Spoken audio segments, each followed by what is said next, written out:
Assalamualaikum warahmatullahi wabarakatuh. Bismillahirrahmanirrahim.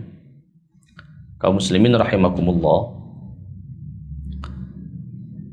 Di negara yang kita cintai, Republik Indonesia, kita sudah menjadi kesepakatan bahwa demokrasi adalah merupakan sistem yang dipilih di bangsa yang kita cintai ini. Sehingga pemimpin akan dipilih dengan suara yang terbanyak. Pun kemudian sebagai wilayah kontrolnya dibuatlah lembaga yang namanya Dewan Perwakilan Rakyat. Tetapi tetap rakyat memiliki fungsi kontrol langsung terhadap para pemimpin, dan itu dijamin di dalam Undang-Undang Dasar.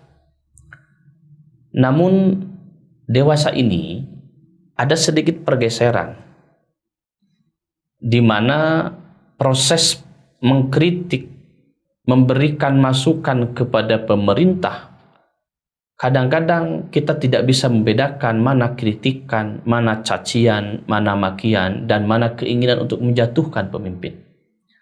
Jelas menjatuhkan pemimpin secara tidak konstitusional. Kalau di dalam pandangan fikih namanya bughat. Nah, saya ingin sedikit bercerita ketika Allah mengutus Nabi Harun dan Nabi Musa untuk menemui Fir'aun. Idhaba ila fir'auna innahu tagha.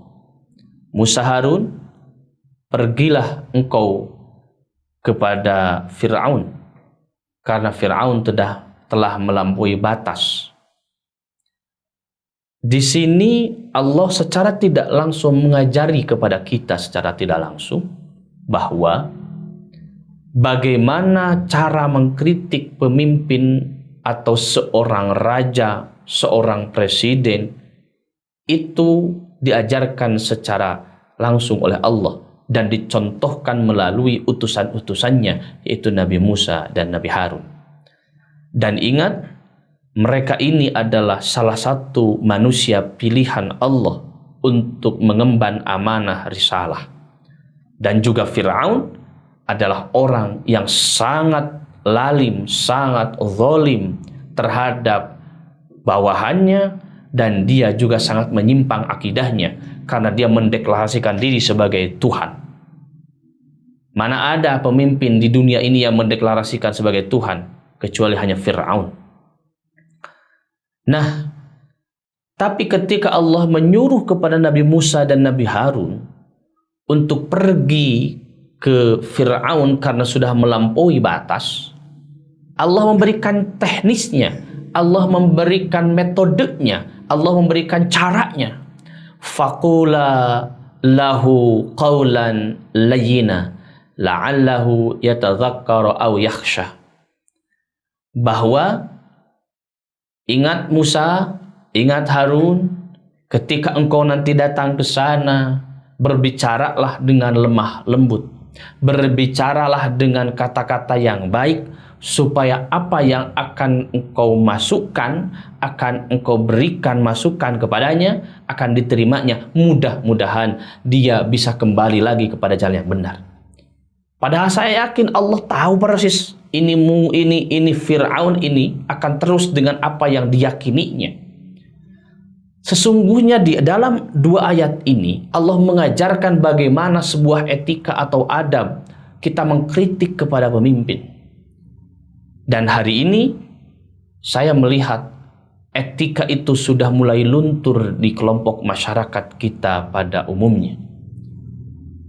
Mengkritik pemimpin kadang-kadang tidak bisa lagi dibedakan dengan mencaci maki kepada pemimpin. Kritiklah pemimpin dengan porsinya, kritiklah pemimpin dengan kebijakan-kebijakannya. Tidak peduli siapapun yang memimpin, kalau dia kebijakannya dianggap oleh kita menyimpang, kritiklah. Namun bedakan dengan cacian, bedakan dengan makian, bahkan bedakan juga dengan kepentingan untuk menurunkan pemimpin secara inkonstitusional.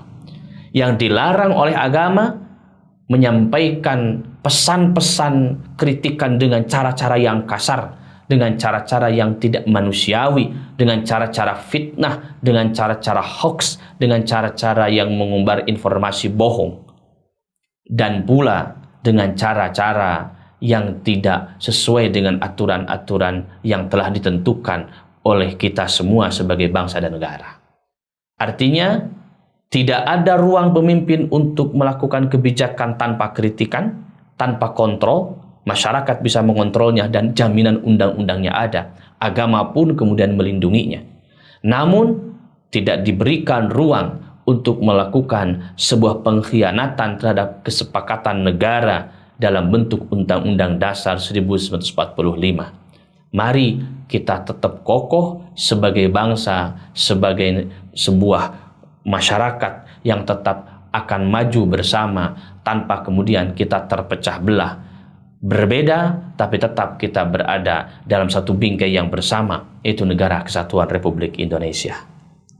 Mudah-mudahan kita bisa memahami dari apa yang telah dicontohkan oleh Allah kepada Nabi Musa dan Nabi Harun untuk mengkritik pemerintah dengan cara-cara yang baik sesuai dengan aturan yang telah ditetapkan oleh bangsa dan negara kita yang kita cintai ini.